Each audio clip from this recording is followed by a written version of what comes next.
Hello, everybody, and welcome to The Broken Banquet, a podcast about missions.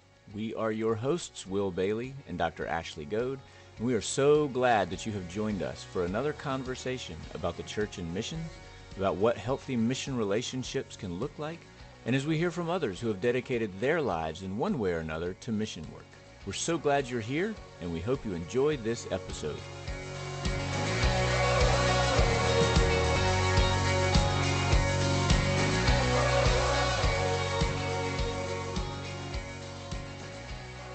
Hey, Ashley. Hey, Will. How are you? I'm good. How are you? I'm fine. Yeah, I don't know why I get cracked up every time we do that. I mean, we start out the same way every time, and every time it just makes me laugh. But I guess that's good. Season two, we're going to mix it up. Season two, we'll have a new intro. We're going to mix it up. Okay. Does that mean I have work to do? No. I think we'll Oh, just mix up our beginning. I don't know. We'll do something new. okay. Yeah. All right. How are you? I'm okay. I'm okay. The Hutchisons were here, and last Sunday's worship was so good. Nate Hutchison, his wife Whitney, two of our prominent members of this podcast. They were here in Shreveport and led our worship service, and it was just so good, so rich and so good. It was great to have them here, and I was supposed to go with them to Waco, but because they wanted to make a pilgrimage to Waco to see all the magnolia things. And, Mm-hmm. I was supposed to go with them, but, this whole business of church work, yeah, I just don't get it. Why do I need to be here in my office? I don't know. Well, if all you do is work for an hour on Sundays, I mean, why That's do you need to be in office? that's a good point. That's a really good point. Well, it Yeah. must have been pretty special for the church to have missionaries from all the way from literally the other side of the planet who they hear about and read letters from and see pictures of all over the church to actually have them physically in your church building and leading and participating in worship. It really was. It was so rich because we were thinking back, and the last time the Hutchisons came through town, Nate's been through twice, and the first time he was through, it was like 2 hours. And the next time he came through was with the whole family, and I think they were here for 24 hours. And so this was really nice to have them here for several days and just to be with them. We had a crawfish boil with one of the big Sunday school classes. We had our Holy Land group got together and we spent the day out at the lake, and it was so awesome. Everything about it was just so great to renew those relationships and friendships. So it was just fantastic. That's great. That's great. I know when we were messaging back and forth because we were going to try and talk, and we weren't able to. And the reason we weren't able to was because Nate was running errands. And I think that's fantastic. That part of what they needed to do and what you were able to help with was facilitate just the running of errands. I mean, think about, all the little minute things that need to be done when missionaries are back in the States for a brief period of time. And I know what that feels like. And so I can totally imagine Nate with a list and crossing things off of his list of these places that he needed to get to, things that maybe it's hard for them to get that they needed to get, people that Hmm. maybe he needed to see and didn't have a whole lot of time. And the fact that you were able to, their visit with you didn't mean you had tons of stuff that you needed for them to do while they were there, but that you just wanted to make sure they had time to do the things that they needed to do while they were there. Hmm. Of course, I'm imagining all of that. It might not have been anything like it, but that's immediately what popped into my mind when you were like, "Hey, we're not going to be able to get together with Nate because he's out running errands." And I thought, well, that's fine. I mean, that's probably the most important thing that he needs to be doing right now is running those errands. So I think you're exactly right. I have learned something in these 9, 10 years almost of doing this is I used to try to plan every second of every day of every trip that y'all would come into Shreveport so that you could see people. And I guess in the beginning that was really important too because it was a new relationship. I needed you to be in front of as many people as possible. Maybe so. But what I have learned over time is that these trips are just as restorative for you all because they are important for us. And so they came in and were off of a 13-hour flight and a 17-hour time difference. And so I really didn't see them for the first 2 days they were here because, bless their hearts, they were jet lagged and they were sleeping. And I needed to give them space to do that. And I was Hmm. happy to give them space to do that. And then, yes, for them to be able to have time to run errands, I think they spent as much time at Target as they did with me. So that's me too. Yay, Target.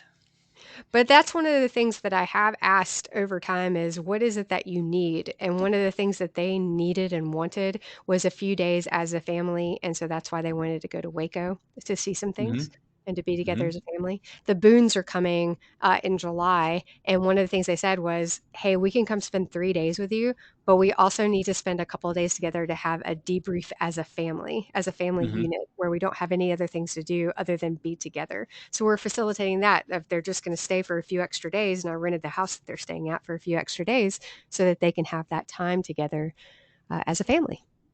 But not in Waco. Not in Waco, they'll be here. Um, so who are we talking to today? We're talking to my counterpart here at First United Methodist Church in Shreveport. We complement each other so well that we often are referred to as like fire and ice. Michelle can be really fiery and I can be the calm, icy one. Or the fight or flight. She's the fight, I'm the flight. But Hmm. she is our local missions director here at the church, Michelle Osborn. She came on in this role right after I came on as the global missions person. And so together we've been able to reframe missions at First Methodist in Shreveport, and we've done it together. So often I think that we see local and global missions in competition with each other, and absolutely that is not what it's been like with us. We have worked in tandem together because we see so much of the importance of each other and our ministries. So it's been wonderful. And I can't wait for all the churches, all the church leaders to hear about what Michelle Osborn does here at the church because she is Hmm. just fantastic. Well, I do want to give a disclaimer before we get into the interview. We joked at some point during the interview about corporate sponsorship. And when I said that Spotify was one of our corporate sponsors, I think maybe I said that or insinuated it. It's not true. They're not. If they want to be, that would be fine. We'll have our people talk to their people. We mentioned Target a minute or two ago. If Target would like to be a corporate sponsor of ours, that would be just fine. Mm-hmm. We'll have our people talk to their people. At this point, the Broken Banquet podcast has no corporate sponsors. However, we are open to the idea. So, without further ado, here's Michelle Osborn. Yay, Michelle!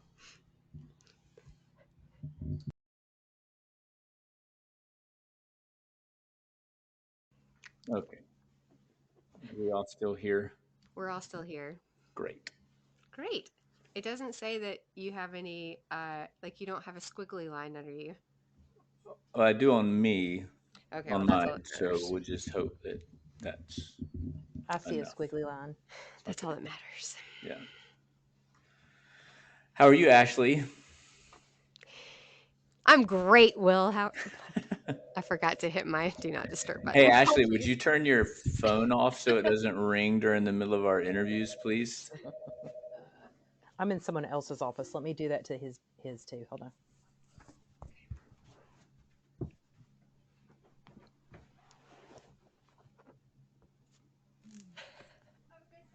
Thank you. Sorry. Michelle's over here recording too. So Yeah, I'm on the other side of the wall. she is being recorded for the Broken Banquet podcast. That's cool. I know. Oh, well, can't wait. Can Michelle get closer to her microphone? Yes. Would you eat your microphone, please? Yes. Okay. Just that like better? that. Mm-hmm. Yeah, that's a lot better. Like really good. Okay. I bought me some $18 headphones a minute ago at Target. Just Did you for our really? podcast? Wow. Well, local missions bought it. That means it's cost you about what it's cost Ashley and I. That's right. Well, that's good. You don't need a lot of sponsors. That's right. That's right. We'll take them though. I mean, anybody out there who's listening, we're not turning away sponsors. Oh, that would be so good for us to have sponsors. What if we just start telling people we have sponsors and we Right. use a few of our favorite products? Yeah. And Yeah, that might Yeah. be kind of cool. Yeah, Hey, so I'm actually on my way to the office today, I was listening to music on Spotify, one of our sponsors. And actually I looked at the screen, and you know how they have, like, I'm sure some sort of algorithm that they use to recommend music to you that they think right. you would like just because of the things that you choose to listen to. Mm-hmm. And it was a playlist called Relaxed Labor and Delivery. Oh. So, based on the music I choose to listen to on a daily basis, they have profiled me as someone who has similar tastes to a woman at the end of her pregnancy. I'm just not sure. I don't know what to do with that. Talk about an Hmm. identity crisis. Oh, Hmm. it's that kind of day, Will. Good Mhm. luck.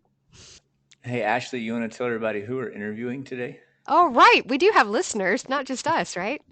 Well, today we have Michelle Osborn. Michelle Osborn is the local missions director at First United Methodist Church of Shreveport. She has also been to Costa Rica participating in our global missions ministry. She is all things to all people. She's the most well known person in Shreveport because of all of her connections. And frankly, I love her. I love you too. That was quite the introduction, Ashley. I paid her. These are people I love. But we wanted to have Michelle on today because we've talked a lot about what does it look like to reframe missions at a local church. And that's something that you and I are very passionate about, Will, because we see that this table is broken. We see that the banquet table is broken. And a way that we can seek reconciliation, a way that we can seek transformation is through healthy partnerships and healthy relationships. And one of the things that Michelle does so well is partnership and relationship. And so I thought it would be good just to talk with Michelle about how she seeks to lead our church in this reframing of what missions looks like. Michelle, that was Ashley throwing the mic to you. I'm a professional podcaster, as you can tell. Well, Well, let me ask you a real question. How did you land? How did you end up at First United Methodist Church as the local missions director, Michelle? well, thank you, Ashley. First of all, I am very excited to visit with y'all, and I've loved your podcast, and I'm excited to represent local missions, which are no different than global because we're all on the same globe. And I love what I do. So I've been in this position for about 8 years now. I was originally my other life. I was a English teacher. I taught senior English at Bird High School in Shreveport. Go Jackets! And then when our first daughter was born, she was about a year old, and I decided to stay at home with her. We decided that I would stay at home with her, and was blessed to be a stay-at-home mom for 15 years and loved doing that. But there came a time where I was looking to go back to work, and one of my best girlfriends worked here at the church, which was my church, and I had been to Costa Rica with Ashley and Will, and I'll come back to that. But she called me and said the local mission director position's open and I think you'd be great at it. And I thought, wow, that really does sound exciting to me. I don't know that I'm equipped for that. But long story short, I interviewed and within about a week was full-time worker again as the local missions director and really didn't know what I was doing or I didn't think I did, but I loved the work and I loved connecting our church to our community. And one of our pastors kept saying the word calling to me. And if you know me, I don't talk church. Like I just don't use those churchy words. And that seemed foreign to me. I thought that was something a pastor said, not just me.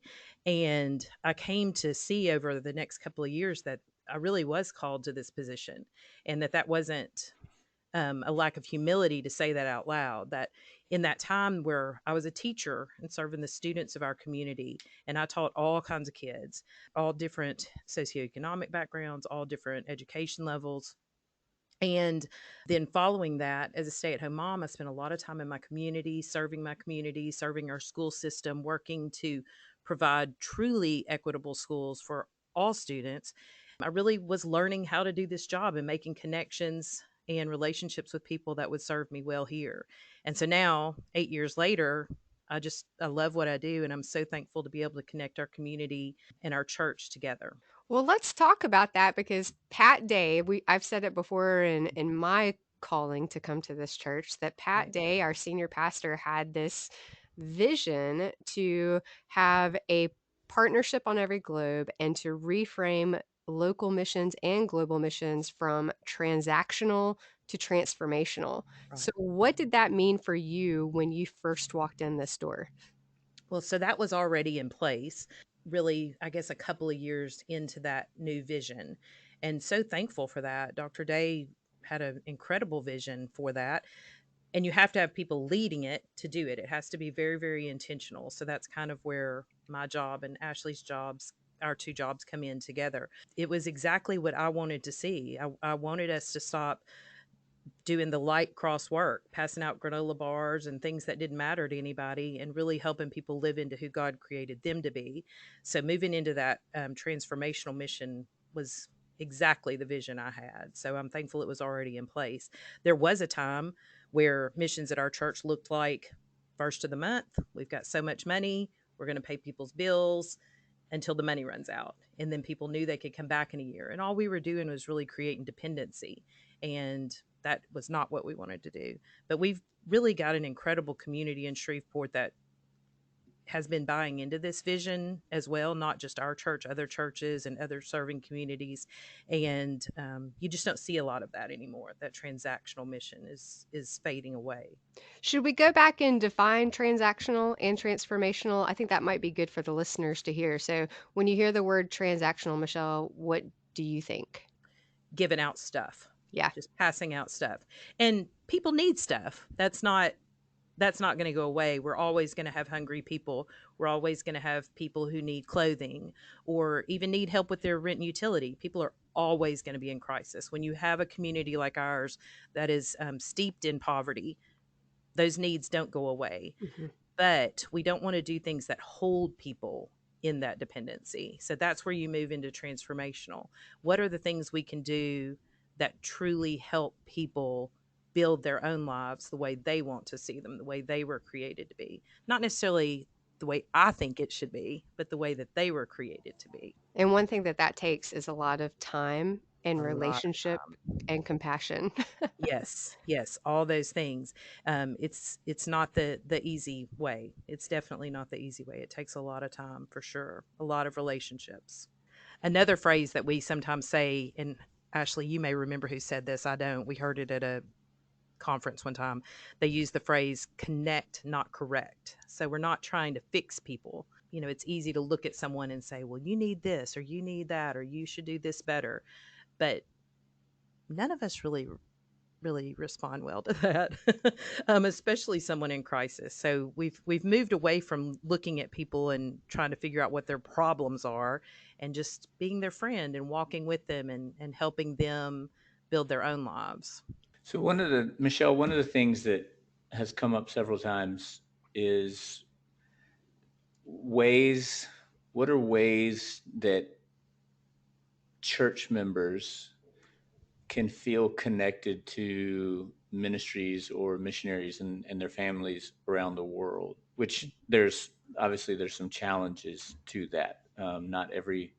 Not all 5,000 members of your church are going to come to Costa Rica to get to know me and my family. So you have to be creative and think of other ways. What are the ways that on the local level, because it's really easy to just write a check and feel Right. like you've done your part.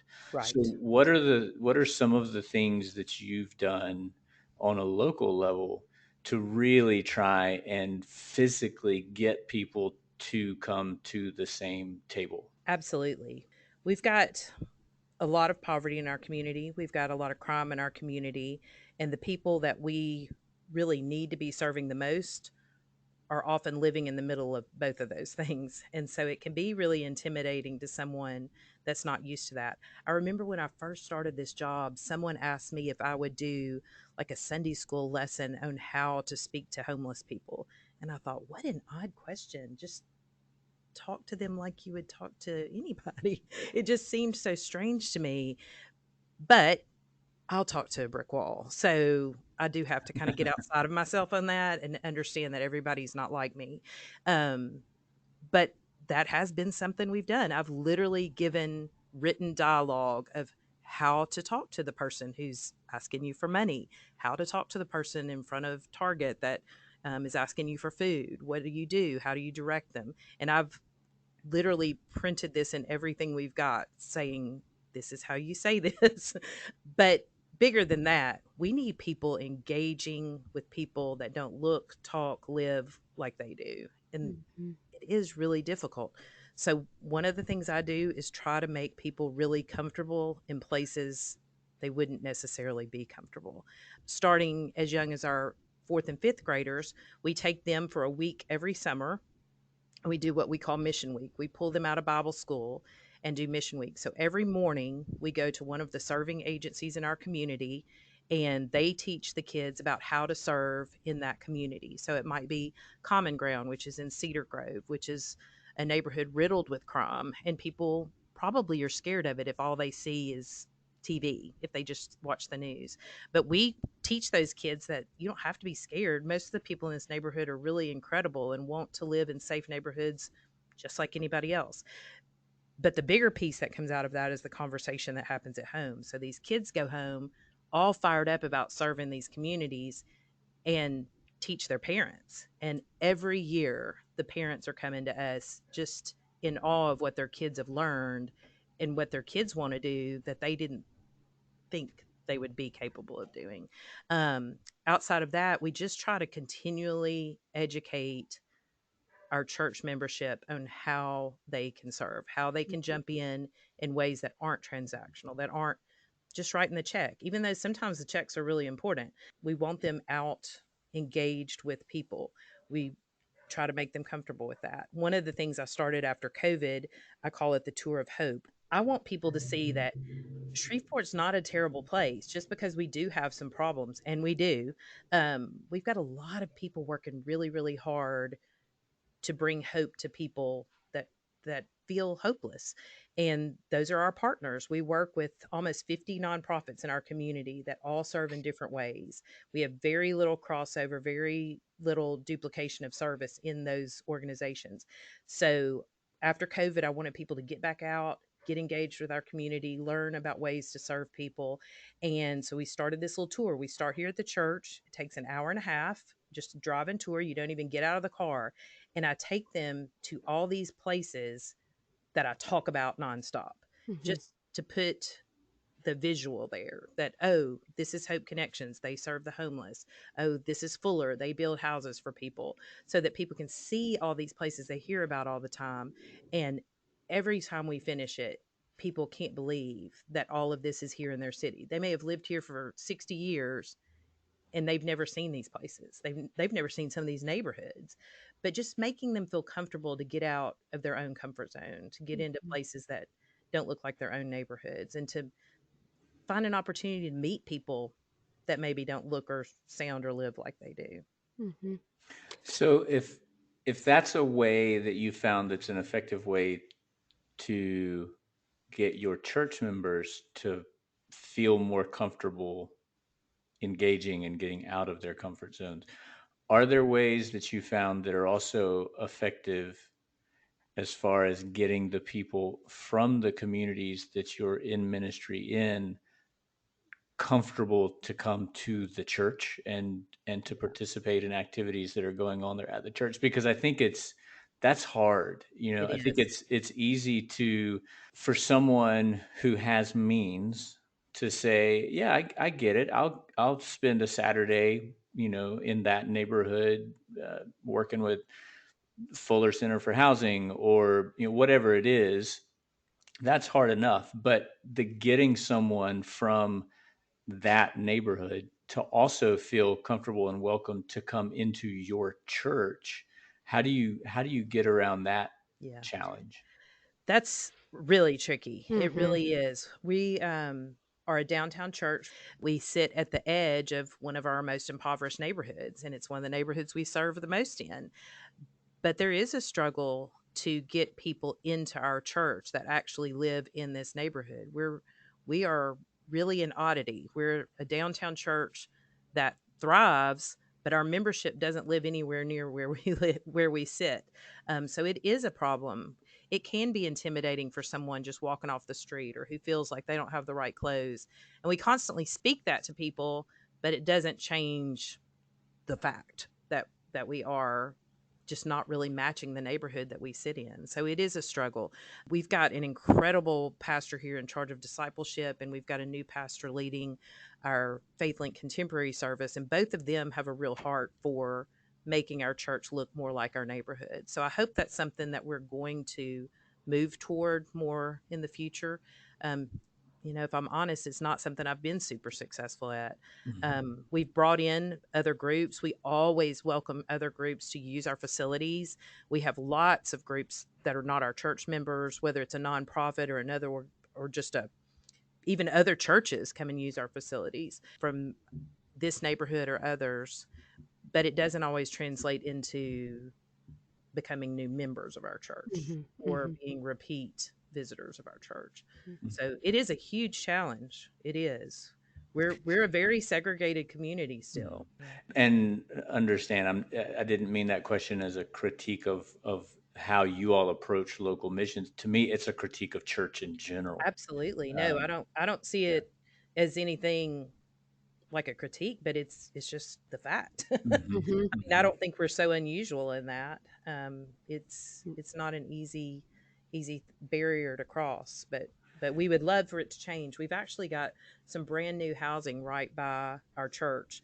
Um, gosh, probably 10 or 15 years ago, there was, maybe longer than that, there was a huge gang problem in Shreveport, and it was seated right behind our church.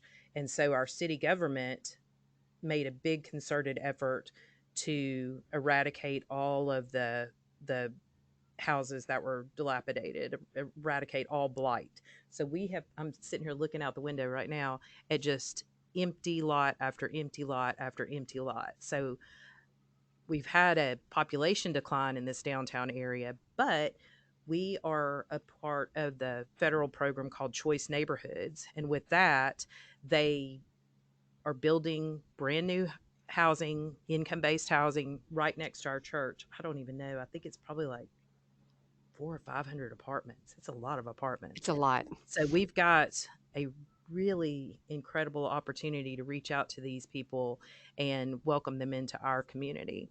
Well, it reminds me of in the interview we did with Hunter Farrell, who wrote Freeing Congregational Mission. One of the things that he talked about is, and he may not have said it exactly like this, but in a lot of ways, local missions is way harder than foreign missions because of that part. The fact that it's in your backyard and what that demands of the people who are participating in it. It's just a lot different than, I think, what is asked of people to sign up for a mission trip, to go somewhere for a week or 10 days and engage in relationships in a place that is so far away from home. It's maybe harder because of cultural differences and language differences, but those are sort of technicalities. And there's some pretty easy ways to remedy those challenges. But the challenges to effective local mission aren't technicalities. They are cultural and societal and just deep seated historical issues. And to try and tackle that stuff, you can't just get a Spanish speaker or someone who's bilingual to come in and make that easier for you. No, you're right. Those stereotypes are just there. We've been here for almost 175 years as a pretty affluent white church, and it's hard to change the look of that. That's not what this neighborhood looks like. So we need to be more connected to the things of that community and understanding why don't our neighbors want to come into church here, and be very, very intentional about inviting them in. And I would say too, I want to say probably about 5 things, but here they'll come off the top of my head. But the new Hispanic ministry that has started meeting at our church, it started meeting 2 years ago, and I would say that just now, because of the time and the effort that it's taken to be intentional, do they feel comfortable not just coming to their own services, Yes. but now they'll come to family events and bring their families. Now they'll come to other events and they'll bring their families. But it's taken 2 years of intentionality and working at that relationship to make everyone feel comfortable in being together. Because I think that so often we do stereotype each other and we Right. just want to be with the people that look like us and act like us. And so it's taken very, very intentional relationship building to make these things happen, to make the connections happen. And that's what I'll go back and saying to say about Michelle is that when we're talking about reframing missions, when we're talking about complete 180 of a missions mindset of what that looks like for our church. Michelle's been standing in the gap between all of the partners in our community, all of our serving ministries in our community, the people of our community, and then the people of our church. So she's that person in the gap, and she's done this phenomenal job of speaking to the needs of each of those. So whatever Sunday school class, whatever UMW circle, whatever those little groups are, of being very intentional and educating them, whether it's through a tour of hope, whether it's through a Sunday school lesson, whether it's through this is what the ministry of presence looks like, whatever means it is. And it's changed over these 8 to 10 years of this is what we want you to learn so that you can live into who God created you to be and so that you can see the Christ in others and how God connects us. So I love the way Michelle leads with her heart, leads with who she is, and is able to stand in that gap to bridge everyone together. Thank you, Ashley. So I want to shift just a little bit because up to this point, we may be giving people the impression that you two are friends and that you really get along really well and like each other.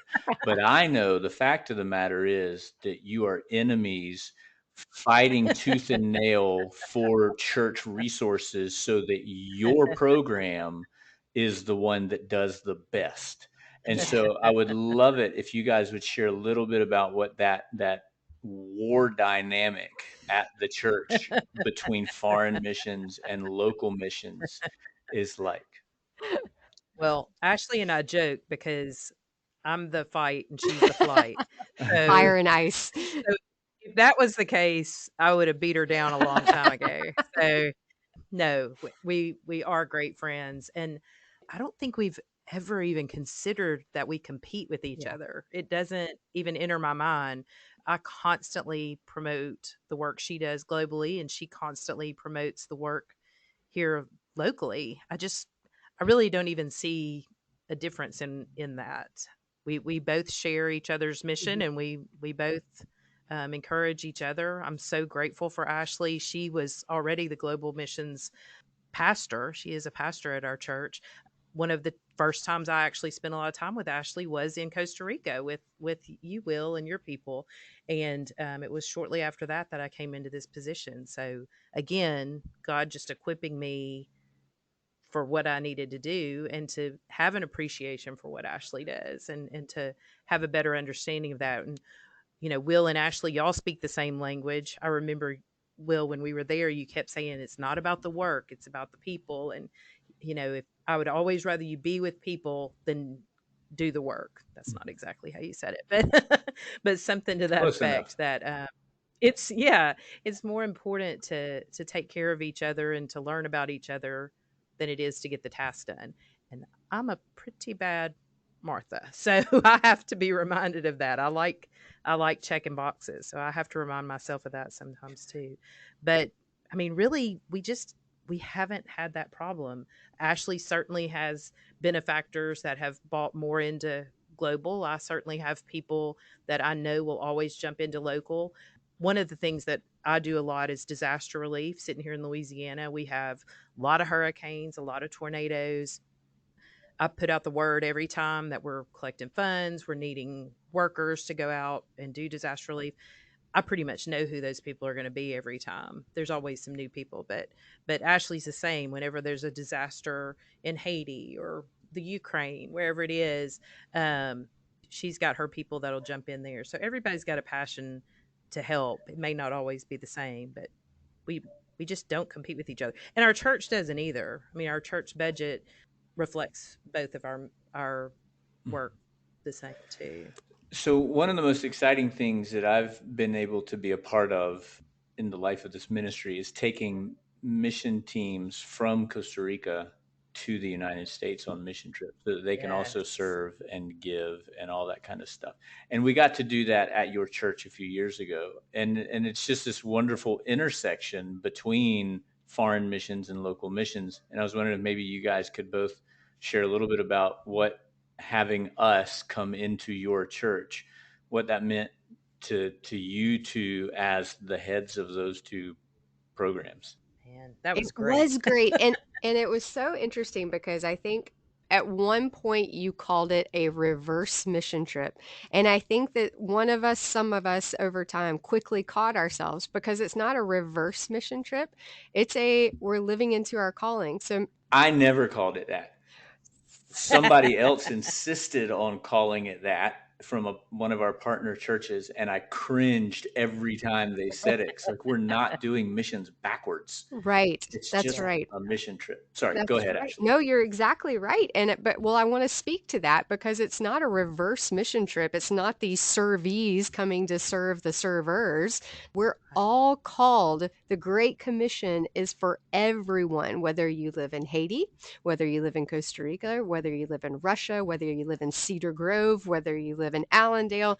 Everyone is called to the Great Commission. What it looks like may be different for everyone, but everyone is called to go and make disciples to serve everywhere. You each have a Judea, a Jerusalem, a Samaria, and the ends of the earth. Everyone is called. So I loved that the team from Costa Rica came to serve in our community for number one, because not everybody at our church is ever going to go to Costa Rica. And so they got to meet people we love. These are our partners in ministry, and they got to meet more of our global family. So that was a number one thing. Like, how many houses did we go eat at that week? A It was lot. huge. There was a lot of banquet tables that we got to all come around and be around. And that was, And we have good food. yeah. So I loved that part of it. I loved just being able to intentionally spend time together. And I think it was for our church to see that others were coming and serving in our church, that local and global missions were really not just local missions and global missions, but we were missions. It was such a great week. Ashley does a great job of getting the faces of our global partners in front of our church. So I do think our really active church membership feels like they know all of our global partners, even if they've never seen them in person. They know your family's names, they know the work you do, and you're just highlighted in every publication we have, or and Ashley speaks about you all the time. Your faces are all over our church, so I do think people think they know you. So for your crew to come here was just such a fun time, but also a blessing. I think one of the main things y'all did was work with Fuller Center for Housing, building a house over in Bossier, just across the river from us. And number one, you've got incredible talents. So for your team to come and do that work was such a blessing for our partner, Fuller. We were just so thankful that y'all could be there. But we also took a lot of your team members around to meet some of our other partners here whose work is not so dissimilar. It's just got a different name in a different city. I'll add one more thing is that we were at a Fuller Center for Housing dedication not too long ago. Michelle and I were, and the foreman on the project said, "Hey, when are you going to have that Costa Rican crew come back? I need their help." I said, "Well, that's a great Yes. idea." But that's how many Yes. years later that he remembered this crew that came, and So how thankful. wonderful. So, You know, so my thankful. favorite thing about those trips is inevitably while we're there, someone, either a church member or just someone from the community that we bump into, will be like, "Now, who are you again? Where are you all from?" And so we'll tell them we're from Costa Rica. And what are you doing here? Well, we're on a mission trip.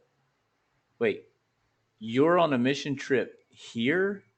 Like, it's just so unthinkable to people that, first of all, it makes people realize that yes, there are needs in your community, But then, of course, beyond that, it's and Costa Ricans have been called to be Christ's witnesses to the ends of the earth, just like you have. Mhm. Jesus wasn't just talking to the gringos when he said that.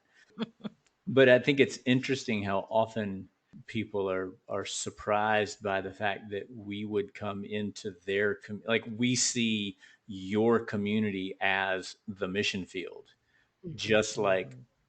North Americans are used to seeing the whole rest of the world as the mission field. And I can remember actually being in an event here where a lot of church leaders were gathered several years ago, and they were talking about how a lot of people at this point consider the United States of America as the largest, most difficult mission field on the planet right now, which is just shocking for people, Mhm. especially people from the Southeast, maybe. Go ahead, Ashley. Come Go, back. It's Ashley. always open. Go, Ashley. Go, go, go. I was just thinking, in previous episodes, we've talked a lot about like my relationship with the missionaries and what that partnership looks like, and how I just consider all of them family. So, how would you describe your relationship with our local missions partners here in Shreveport? Friends for sure, good friends. It's no different than what Will's talking about. It's give and take both ways. We truly have relationships where we can call on each other for all kinds of things. So it's not just us giving money or us giving volunteers to those organizations. They do the same in return. For instance, because of the nature of our church and where we sit downtown, we have a prominent face, and we just have a reputation that draws people to search out our church when they're in need. So one of the bigger part of my jobs is handling people that come in our front door or that call in searching for assistance. So like I said, we're not looking to do transactional missions, but crisis is real. So I can call on any one of our partners and help connect them. This morning I had a mom call in. She has 6 kids. Her electricity's shut off. She has no idea what to do. She has her bill was like $2,200. It was just off the charts. But we already have partners in place to work through all these things. It's not a simple issue. It's not a simple issue of just paying the bills.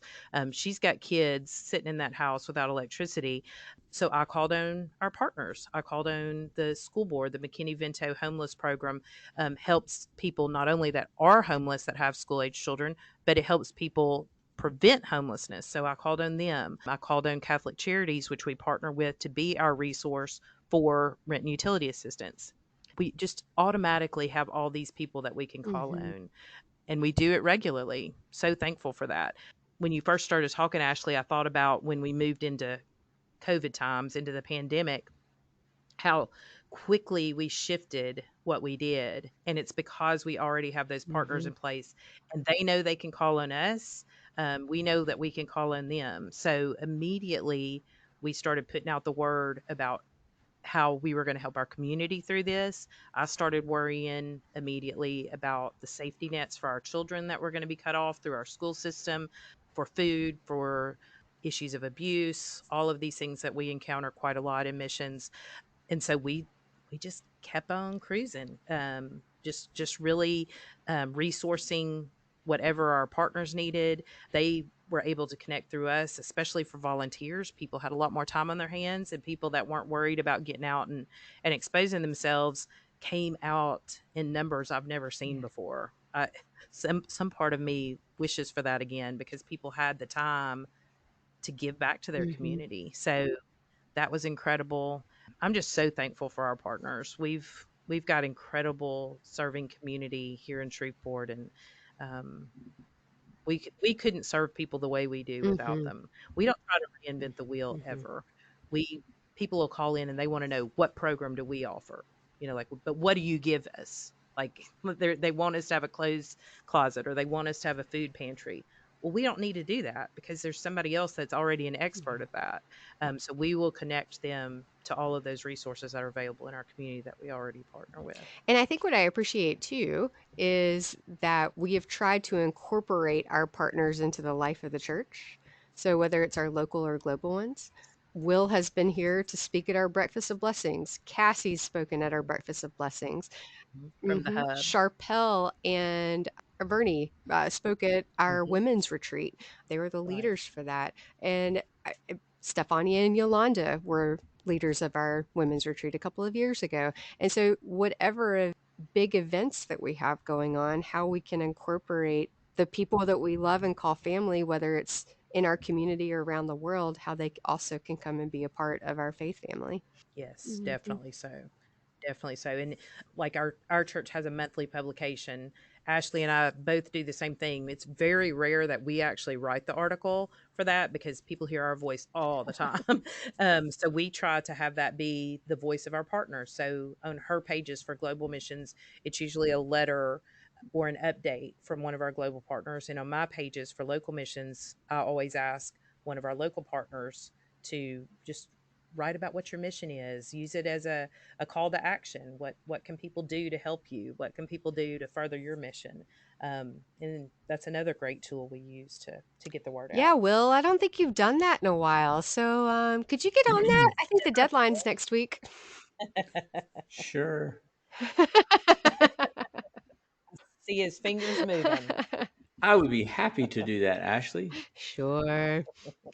Michelle, can I get you to clarify something? It's come. We've mentioned it several times, and there may be Yes. some people who aren't familiar with it. But Fuller, the connection between Fuller and Habitat. I think everybody's heard of Habitat for Humanity, and so just to give people some Right. context for what Fuller Center for Housing is.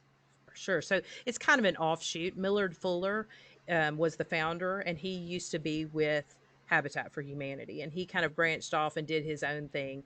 Fuller came to Shreveport out of Hurricane Katrina. When we had Hurricane Katrina, we're in, for those that don't know, we're in Northwest Louisiana, and Katrina hit the Gulf Coast. So it's about a 5 hour drive from here, basically.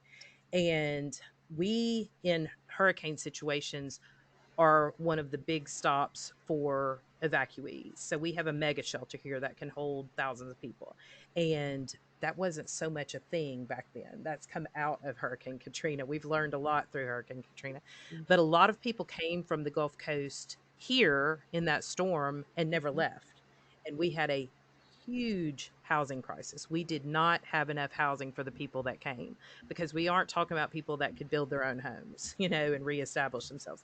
So Millard Fuller came here and established the Northwest Louisiana Fuller Center for Housing to build homes for people that were evacuees. The first homes that were built were for those people, and then since it's grown into a big organization, I think they've built maybe 70 homes so Mhm. far. So very, very thankful for them. Thank you. And going back to your question, Will, about what do our local mission partners bring to the table, I keep thinking about Mm. this and the selflessness. Like when I'm thinking of Vernie Howard, I think of her, the Yes. humility that she has, the selflessness that she's had. She gave up this amazing career to come and work in the nonprofit sector. I think of Matt Yes. and Vicky Whitehead and the compassion and the love that they exude just by being who they are. And they love so well. They listen and they love and they see everyone as an equal and as their child. And Right. I hope that those are some of the qualities that are sitting around our banquet table for us to learn from each other, because those are people and those are qualities that all of us need to know. Right, right. And all of these are real people with real lives of their own and things going on at their own homes.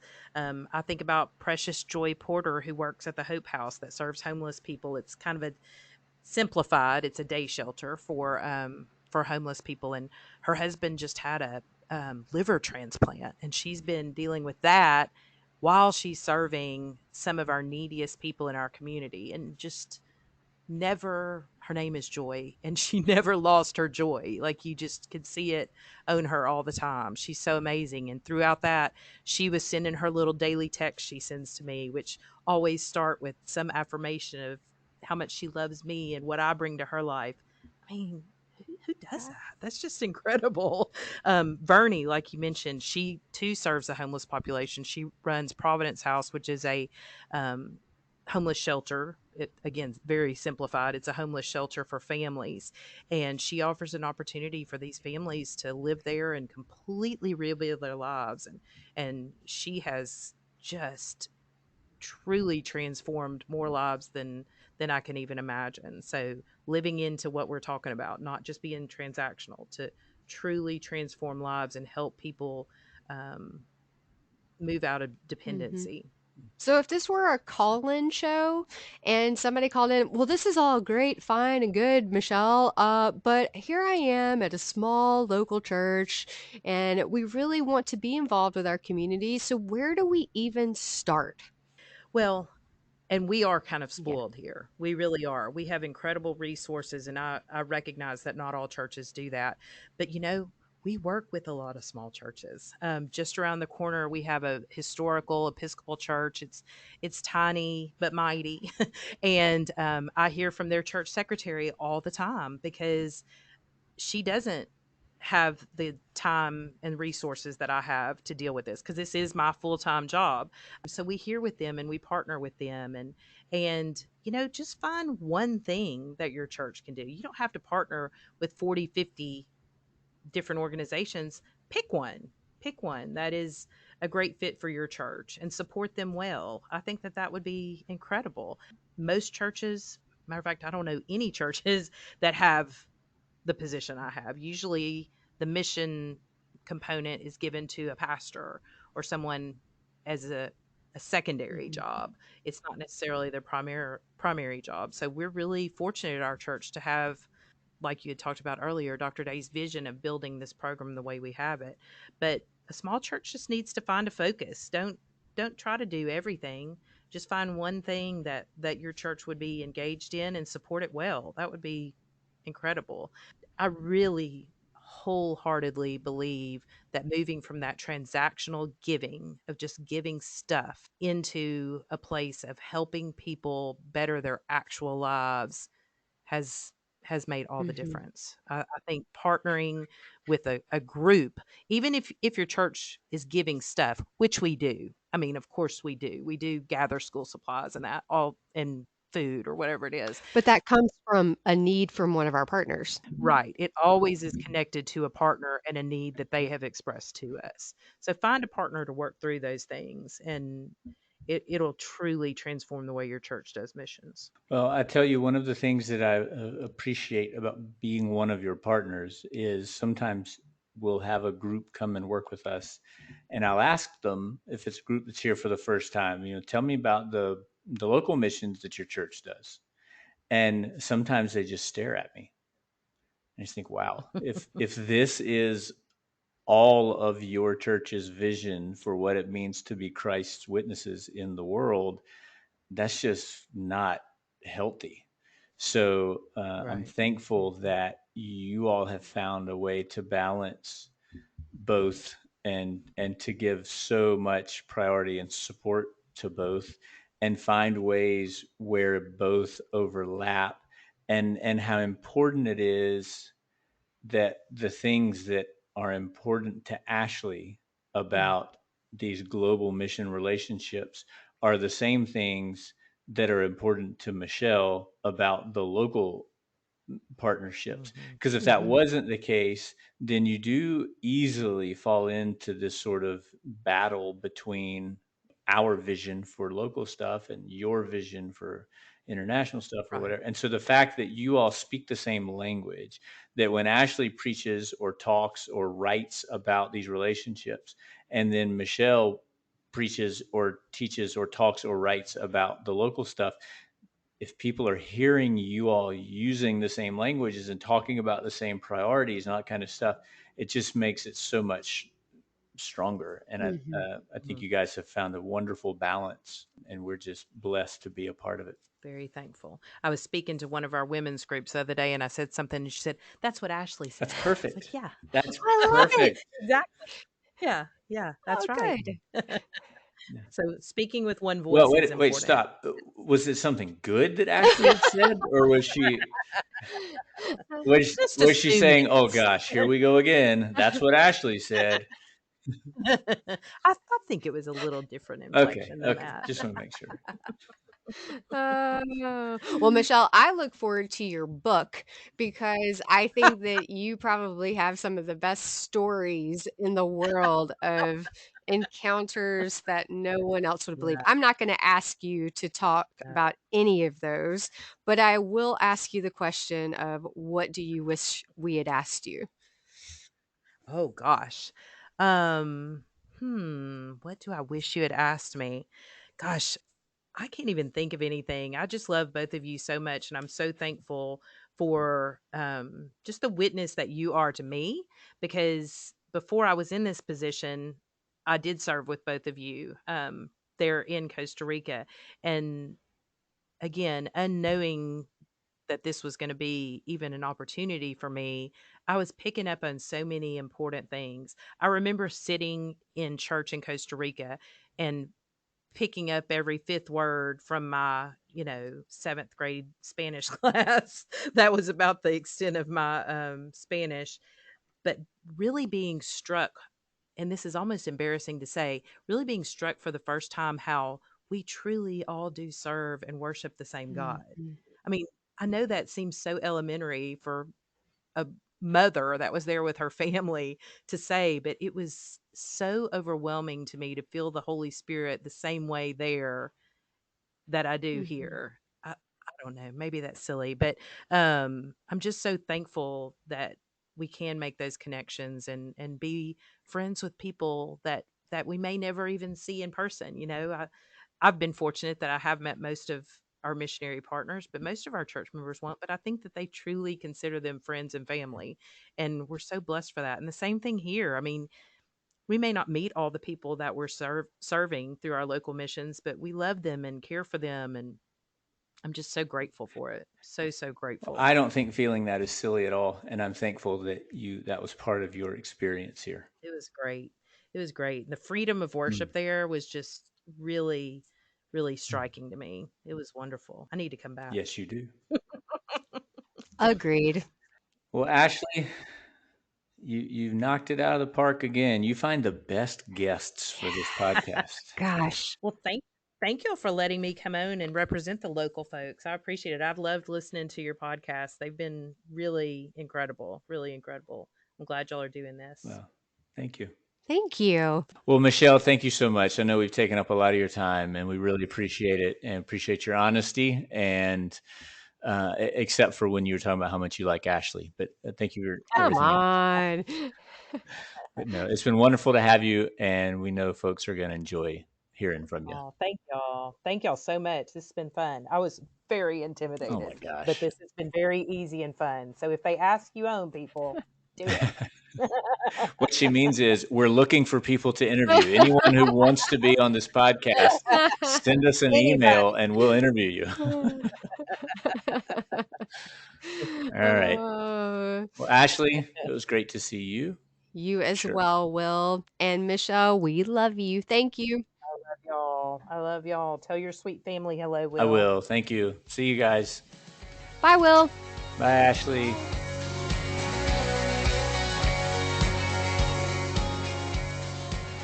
You've been listening to The Broken Banquet, a podcast by Will Bailey and Ashley Goad. Music provided by Irene and the Sleepers. Join us next week for another episode. He's prepared the table. All things are ready. Come to the feast.